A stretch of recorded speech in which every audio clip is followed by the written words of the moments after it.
Media Haryana देखने वाले सभी दर्शकों का स्वागत है हमारे YouTube चैनल पर। मैं मेनका देसवाल आज आए हैं जींद में। देख सको हो एकलव्य स्टेडियम और तैयारी हो रही है यहाँ किसी चीज़ की। अंदर जाके देखेंगे भाई किस चीज़ की तैयारी है। बहुत बड़ा प्रोग्राम यहाँ कल होने वाला है। अंदर आप देख सको बैनर भी लग रहा है। आइडिया अपनाया गया होगा। चौधरी वीरेंद्र सिंह पूर्व मंत्री भी रहे हैं, केंद्रीय मंत्री भारत सरकार में रहे हैं और कई सरकारों में मंत्री का पद जो है मिला है। कल इनकी रैली है और शीर्षक आप देख सकते हो। रैली का शीर्षक है मेरी आवाज़ सुनो।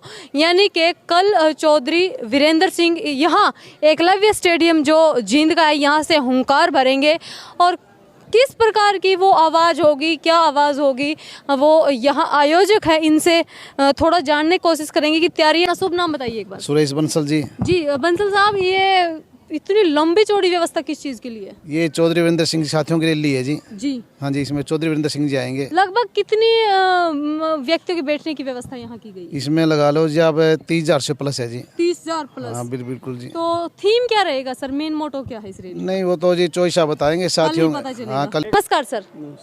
जी अपना शुभ नाम एक बार दर्शकों को बताइए। मैं बेटा ओम सिंह एडवोकेट हूँ। जी सर एडवोकेट, तो आप वकील हैं? जी जी देसी भाषा में अगर कहें। सर ये व्यवस्था इतनी लंबी चौड़ी की गई है, क्या कहना चाहिए? किस लिए की गई है? क्या कोई राजनीतिक अपनी महत्वाकांक्षा के लिए की गई है या कोई सामाजिक सरोकार के लिए रैली वीरेंद्र सिंह जो है कर रहे हैं?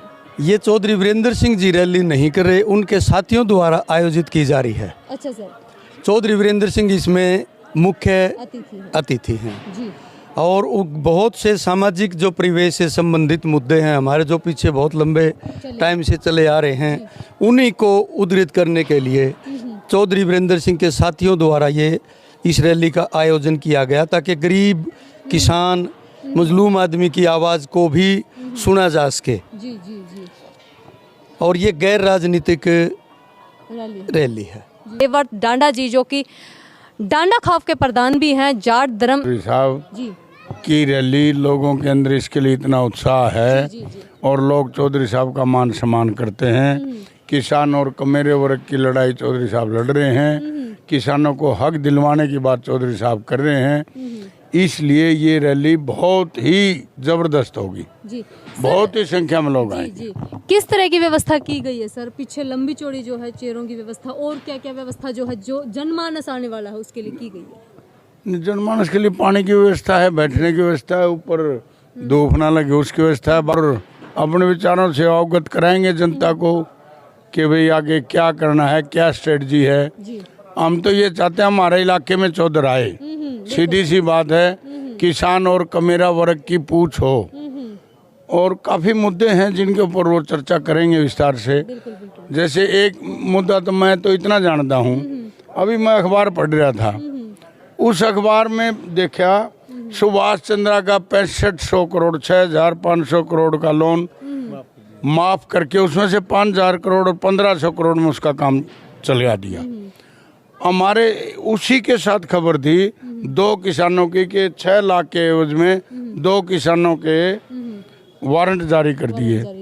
इतनी बड़ी दुभांत हरियाणवी बोली में आप कैसे, इतना बड़ा भेदभाव क्यों और कैसे? नहीं होना चाहिए। किसान का तो ब्याज लगता है 12%, 15%, 14%, उसके तो वारंट जारी कर दिए जाते हैं। कलेक्टरल सिक्योरिटी के तहत 4 एकड़ ले ली, 5 एकड़ ले ली, ट्रैक्टर भी प्लस कर लिया। लेकिन इनका बड़े घरानों का, इन मगरमच्छों का क्या कर रही है सरकारें? कई बार ये वाकया आया है सामने पूरी जनता के सामने। कई बार करोड़ों का, अरबों का लोन लेके फरार हो जाते हैं और जो प्रशासन है उसको पकड़ने में कामयाब नहीं होता और वो विदेशों में बैठकर पार्टी करते हैं सर। मैंने तो हमारी सभा की पीछे छोटू राम जी की जयंती मना रहे थे, उस पर भी कहा था जी। अब चाहे कोई भी सरकार हो, उसी के अंदर इन सभी कैपिटलिस्टों को इतनी प्रायोरिटी क्यों? बगैर किसी कलेक्टरल सिक्योरिटी के इनकी इंडस्ट्री पर सपोज एक इंडस्ट्रियलिस्ट को दे दिया 10 लाख करोड़, 10,000 करोड़, 10 लाख तो नहीं देते एक को, ये टोटल था 10,000 करोड़। वो ऑलरेडी उस इंडस्ट्री पे तो खर्च करते हैं 8,000 करोड़, 2,000 करोड़ तो वो जेब में डाल गए। फिर 2-4 साल लगे उस कारखाने से प्रॉफिट कमा, फायदा कमा, उसके बाद किस्तें दी नहीं, फिर एनपी हो गए, फिर वो एनसीएलटी में जाते हैं। उसके बावजूद वो उसको वही 8,000 करोड़ 10,000 करोड़ माफ होकर के 1,000 करोड़ में वही प्रोजेक्ट दे दिया जाता है। वो बेनामी दूसरे के नाम से और प्रोजेक्ट को लेकर के अपने ऊपर के डिफॉल्टर का क्रिमिनल ऑफेंस होना चाहिए, उनके नाम सार्वजनिक किए जाने चाहिए। और हमारे किसानों के ऊपर ये जो मुकदमे वारंट होते हैं और होते हैं, प्राकृतिक आपदा भी और भी है, 25 लाख लग के लोन किसानों के माफ़ किए जाने चाहिए। कई बार किसानों की शिकायत आ रही है प्रधान जी कि मतलब जो मुआवजे थे वो भी टाइम पर नहीं मिलते, फसल बिजाई में फिर दिक्कत आ जाती है, मतलब सर्वे अच्छे से नहीं होते। कुछ नहीं, ये जो बीमा कंपनियां थी जी। हमारे किसानों को आपदा के बावजूद मुआवजा नहीं देते, मुआवजा नहीं देते। और देते पटवारी नहीं लिख के देते हैं लिख के तो रिश्वत लेते हैं। बिल्कुल। मतलब जो किसान धरती का सीना चीर के खून पसीने की कमाई से इस देश का पेट भरने का काम करता है, उस किसान की कोई पूछ नहीं है, और किसी सरकार में ना हुई ना अब है। और अब जैसे किसानों को क्या करना चाहिए सरकार को, जो जमीनें खराब होगी उन जमीनों को, खराब जमीनें जितनी कर दी उनको सब्सिडाइज करें, उनको कंपनसेट करें किसानों को। कि इतना बड़ा न्याय क्यों रहा है, इसकी सूद लेनी चाहिए सरकार को। सरकार का कर्तव्य बनता है। आज हमारी फसलों की कीमत का कणक का रेट देखा जाए तो कम से कम 9,000 रुपये हमारा हक बनता है किसानों का। ये 9,000 हमारे को दे दो, आगे कहते महंगाई हो जाएगी, तो और चीज़ों से और ही महंगाई हमारी कणक से क्यों हो जाएगी, ये हमारी फसलों से क्यों हो जाएगी। मोटे अनाज की बात करने हैं, किसान को दे दो, बाकी सब्सिडाइज रेट पर दे दो।